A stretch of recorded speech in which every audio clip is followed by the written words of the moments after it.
إياك نعبد وإياك نستعين اهدنا الصراط المستقيم صراط الذين أنعمت عليهم غير المغضوب عليهم ولا الضالين.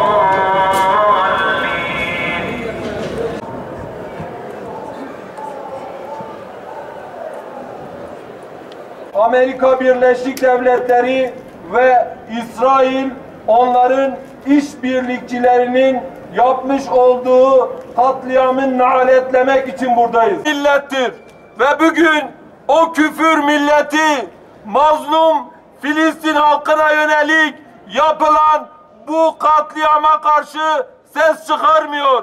Bugün Amerika, Fransa, Almanya, İsrail'in yanında yer alıyor ve bu katliamı, bu soykırımı görmemezlikten geliyor. Bugün şunu çok iyi algılamamız lazım değerli kardeşlerimiz. İsrail, Amerika'nın İslam ümmetinin başına bela ettiği, müptela ettiği bir veba hastalığıdır. La ilahe illallah! La ilahe illallah! İsrail lanetullah! İsrail lanetullah! Ümmetine sarılıyor. Peki ey Müslüman halk, ey Müslümanlar, bize ne oluyor? Biz niye Filistin'in yanında yer almıyoruz? Biz niye Selahaddin Eyyubi'nin yolunu takip etmiyoruz? Biz niye Şeyh Said'in yolunu takip etmiyoruz? Selahaddin'in ordusuyuz! Selahaddin'in ordusuyuz! Kafirlerin korkusuyuz! Kafirlerin korkusuyuz! Kürdistan'ın onuruyuz! Kürdistan'ın onuruyuz! Türk milletini yerle yeksan edecek, Kudüs'ü kurtaracak, Aksa'yı özgürlüğüne kavuşturacak, mazlum ve mustazafların gözyaşını dindirecek bir Selahaddin'e ihtiyaç vardır.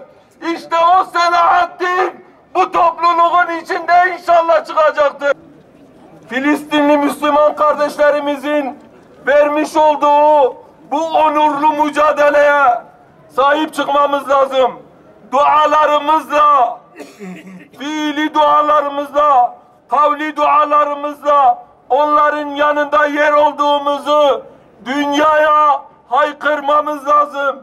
Ve Amerika, İsrail ve onun işbirlikçileri bunu çok iyi bilmeleri lazım ki Selahaddin'in torunları onların oyununu bozacak ve onların korkulu rüyası olacak inşallah Teala.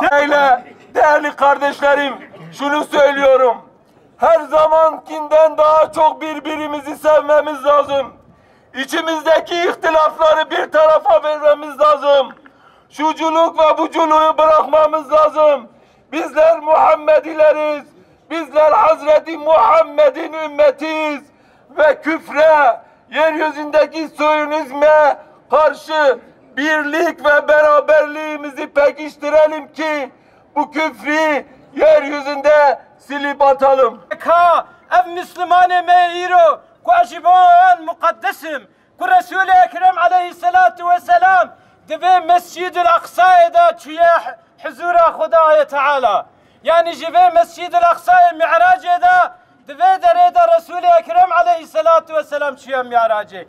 Oraka bütün enbiya ve evliya ku Mescid-i Aksa iro ketiye bine deste wan la'ina İsrail'e mel'un و اب امریکای شیطان براوی باش بزامنه به کچایا کاله میسل حدین ایوبی در سواندا انشالله مدیسه در سوان بدن مظلوم تربنده مستضعفه به و مستضعف هاتن انشالله ویت خلاص بکن ایش birlikçiye van و havale van و fikirdaşe van و غریبه کو کلی مسلمانا تشتکی en mühim eve ku asajı ve zulma van daha خرابتر چه هيا کلی مسلمانا ku em Müslüman hina em düşünmüş nabin em hina bhavra meşgul dibin em hina biratiya İslam'ı tesis nakin em hina pe mesele fer'i ketine em hina pe mesele biçük ketine ev mesela hana ku ev musibeta em tedane asajı işgala İsrail hin xirabtere gelin Müslümana